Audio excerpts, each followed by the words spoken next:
Estamos de volta com o Esporte UESB. Vamos falar daqui a pouquinho sobre o Campeonato Brasileiro da Série A, só que antes vamos falar sobre o que aconteceu no último domingo. Teve final da Copa Ouro de Futsal, aconteceu lá na BB. Vamos ver. Domingo é dia de futebol de salão. O ginásio da ABB em Vitória da Conquista foi palco da final da Copa Ouro, onde disputaram a equipe de casa e a equipe Ousadia e Alegria. Olha, a Copa Ouro ela teve 3 etapas classificatórias, né? E nesse final de semana foi as finais. A gente avalia aqui as equipes muito boas, né? Tiveram uma atuação excelente, vários gols. Antes do jogo, o favorito é o time da casa, a ABB, mas nem por isso entrou em quadra esmurecido. Nosso time vem treinando aí a semana toda. Esse torneio já vem acontecendo em várias semanas. E passamos um momento difícil ontem na semifinal, mas graças a Deus conseguimos passar e vamos pegar um adversário forte. O time deles são muito bom. Inclusive tem até uma rivalidade e tal, mas vamos jogar, né? Tentar conseguir a vitória e o título para a ABB. Do outro lado, apesar do respeito à força do adversário, não falta motivação. Estamos bastante concentrados com esse grande jogo, né? Vamos pegar uma grande equipe que é o time da ABB, mas nosso time está preparado, a gente está focado, com fé em Deus vai dar tudo certo hoje. Nós sabemos que chegar numa final não é fácil, mas a equipe dos meninos são muito boa, inclusive são favoritos para a partida, porque estão em casa, né, treinam bastante nessa quadra, mas nós sabemos que nós também temos qualidade e nós vamos para decidir o jogo também. Início da partida. Logo no primeiro tempo, gol de um lado e também do outro. E a final teve de tudo um pouco e veio inovando, com uma mulher na arbitragem. Porque você, por ser mulher, você já sofre um preconceito, assim, é inevitável. Então, se uma mulher entrar em campo, ela já vai ter que superar bem mais o preconceito do que um homem, né? O homem entra em campo, é só mais um ali. Mulher não, já atrai o olhar de uma forma assim, ela vai fazer o quê ali? Então, é realmente um meio bastante masculino, você sofre preconceito, machismo, mas graças a Deus ainda as mulheres aí estão vindo e estão conseguindo quebrar essa barreira e provar que mulher também entende futebol. Depois de muito suor, força, garra e determinação, o Ousadia e Alegria sagrou-se campeão da Copa Ouro por 4-2.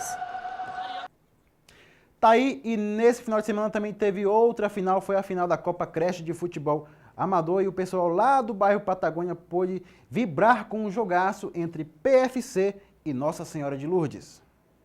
O público compareceu em peso para a final da Copa Creche no bairro Patagônia. Pessoas de várias cores e idades prestigiaram o futebol que teve como finalistas PFC e Nossa Senhora de Lourdes. Depois de 54 jogos disputados por 14 equipes, é hora de conhecer o campeão do torneio. E antes da partida, os atletas já estavam concentrados. Sempre a expectativa é melhor, né? A gente vinha de campeonato desacreditado, onde fala que a gente não chegaria e hoje estamos na final. Espero fazer um bom jogo para levantar o título campeão. E para ser campeão, a preparação aqui não é de qualquer maneira. Tem de ser a nível profissional. A preparação foi boa, avisando para todo mundo repousar, para não sair para beber, para fazer um grande jogo, né? Um espetáculo desse aqui. Não é todo dia que está na final, então foi Deus, nós saímos com a vitória. Depois de uma maratona de jogos, 2 equipes na final. O técnico do PFC deu a receita para vencer o adversário. A gente tem uma equipe muito boa, muito focada nessa final, que essa equipe da gente tem. A gente preparou o psicológico deles a semana toda para essa final. Então a gente tem um ponto forte que são a união. E o meia Felipe ressalta o ânimo da equipe antes de iniciar a partida. E sabemos que a equipe adversária é muito qualificada, mas estamos focados. Vamos entrar forte na marcação, forte também no ataque para conseguir a vitória. Início da partida, um jogo aguerrido. Num lance polêmico, o time do Nossa Senhora de Lourdes abre o placar.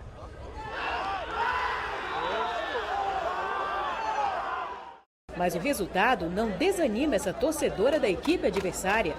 Viemos para ganhar isso aí, PFC sem vergonhas. E valeu a torcida da Larissa. O time dela empatou ainda no primeiro tempo, com muita comemoração da equipe.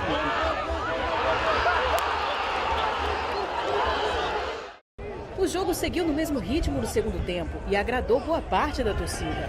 Bom, o jogo tá bem, né? O jogo tá bem pegado, dos dois times tá o atacando dos dois lados. Então, isso é um futebol que todo mundo tem que fazer parte aqui de Vitória da Conquista, né? Que é o futebol, é o amador, é a escolinha de futebol, né? Então, eu acho muito bom um evento desse aqui, né? Bom para todo mundo vir assistir, ter um lazer, né? Ter um lazer para vir assistir um futebol sem briga, sem confusão na beira do campo. Então, o futebol tá muito bom. Para os dois times também, né? Muito bom. Final de jogo, a equipe do Nossa Senhora de Lourdes saiu vencedora por 2-1. Mas quem ganhou mesmo foi a comunidade local, que pôde apreciar um bom futebol. Está vendo aqui, é a única opção de lazer que nós temos em nossa cidade, pode-se dizer assim. E aqui tem os ambulantes que também usufruem do espaço aqui para estar vendendo o seu refrigerante, sua cerveja, o seu espetinho. A importância é muito grande, por isso que o incentivo da gente estar fazendo essas competições é isso aí. Agora vamos falar sobre a Série B, o campeonato do equilíbrio. Com exceção do Vasco e do Atlético Goianiense nas primeiras posições e o Tupi e o Sampaio Corrêa lá nas últimas, os times têm trocado de colocação constantemente no campeonato. A diferença entre o CRB, que é terceiro, e o Brasil de Pelotas, que é o 10º, é de só 3 pontos. O CRB tem 18 e o Brasil tem 15. Ou seja, uma vitória ou uma derrota pode mudar tudo. O equilíbrio ficou evidente nas últimas 5 rodadas. Começando com o Vasco, que mostrou que não é imbatível. O time chegou a ficar 34 jogos invictos neste ano, perdeu a invencibilidade para o Atlético Goianiense lá na 8ª rodada e na última rodada, na 10ª, recebeu o Paysandu em casa e perdeu por 2-0. Inclusive, o time ouviu pela primeira vez vaias dos torcedores.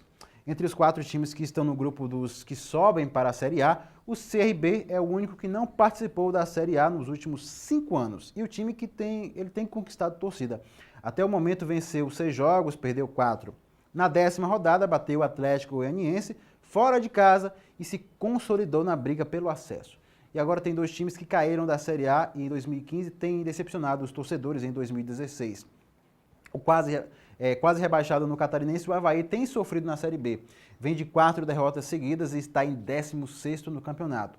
O Goiás, que entrou favorito, está pior ainda. Com 9 pontos em 10 jogos, o time está em 17ª posição e se o campeonato acabasse hoje, estaria rebaixado para a Série C.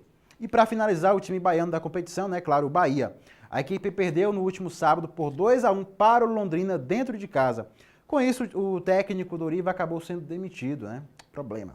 O time tem a maior folha salarial da Série B, maior até do que o Vasco da Gama. Mesmo assim, o técnico não conseguiu manter o time dentro do G4. A torcida foi talvez o empurrão que faltava para a saída de Doriva, né? No último jogo, inclusive, ouvia adeus Doriva vindo das arquibancadas, então talvez tenha sido isso o empurrão para que Doriva saísse. Agora vamos falar sobre Série A. Paulo Aldoroti Otto, vem aí. Boa noite para você que está acompanhando o Sport Wesb. Então a gente vai conferir agora os resultados da Série A. Pela 9ª rodada, o Internacional tropeçou e o Palmeiras é líder. O Verdão venceu o Santa Cruz por 3-1, completando aí 5 rodadas sem perder no Brasileirão. Enquanto que no Orlando Scarpelli, o Internacional e o Figueirense fizeram jogaço. Para vocês terem ideia, foram 32 finalizações na partida. Mas não deu para o Colorado e o Figueira venceu por 3-2. Já o Santos perdeu para o Atlético Paranaense por 1-0, com gol aos 43 do segundo tempo. E o América Mineiro ganhou de virada do Curitiba por 2-1. O Vitória não fez valer o mando de campo e perdeu dentro de casa por 2-1 para a Chapecoense, em uma partida que foi decidida em menos de 5 minutos. Em Minas, o Atlético Mineiro venceu a Ponte Preta por 3-0, então essa semana eu não posso fazer piada nenhuma com o Galo. Já na partida entre Flamengo e São Paulo, o rubro-negro poderia ter vencido se o Alan Patrick não tivesse perdido um pênalti. Ele poderia ter errado em qualquer momento do jogo, mas ele errou justamente aos 48 do segundo tempo em um empate de 2-2, que daria a vitória para o Flamengo. Já o Tite se despediu em grande estilo do Corinthians. Ele, que vai ser o novo treinador da seleção brasileira, como a gente já viu agora há pouco, viu o Timão vencer o Botafogo por 3-1. O Sport finalmente venceu em casa e de quebra saiu da zona de rebaixamento ao ganhar do Fluminense por 2-1. O Cruzeiro não se deu bem nesse final de semana e acabou perdendo para o Grêmio por 2-1. Então, na tabela, tem o Palmeiras e o Inter com a mesma pontuação, mas o Verdão acaba sendo líder pelo saldo de gols. O Grêmio aparece em terceiro e fechando o G4 o Corinthians, que tem 16 pontos. O São Paulo tem 14 pontos e fica em quinto lugar, seguido do Flamengo e Chapecoense, todos com 14 pontos também. Em oitavo lugar e com 13 pontos aparece o Santos, seguido do Atlético Paranaense, Ponte Preta e Fluminense. O Figueira aparece em 12º lugar com 12 pontos. O Santa Cruz ocupa o 13º. O Galo, com a vitória, saiu da zona e pulou para o 14º lugar. O Vitória fica em 15º e o Coxa em 16º. Então, quem abre a zona de rebaixamento é o Sport, seguido do Botafogo, América Mineiro e o Cruzeiro na lanterna, e todos os times aí com 8 pontos. Obrigado, Paula. Tá aí o Palmeiras, 5 jogos de invencibilidade e lá na primeira posição. Só que tem algo aqui que eu quero destacar do Palmeiras, né? Algo negativo, que é justamente uma falha, um problema que precisa ser corrigido.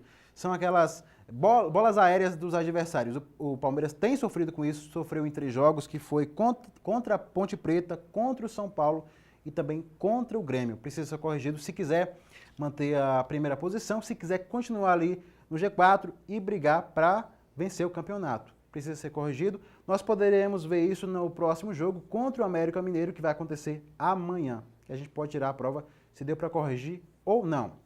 E o Esporte UESB está chegando ao fim. Nós estaremos de volta na próxima segunda-feira falando sobre esporte. Lembrando que você pode mandar aquela sugestão, né, de pautas. Se tiver um campeonato de bolinha de gude, tiver um campeonato de pipa, pode mandar para cá. esporteuesb@uesb.edu.br. Até semana que vem.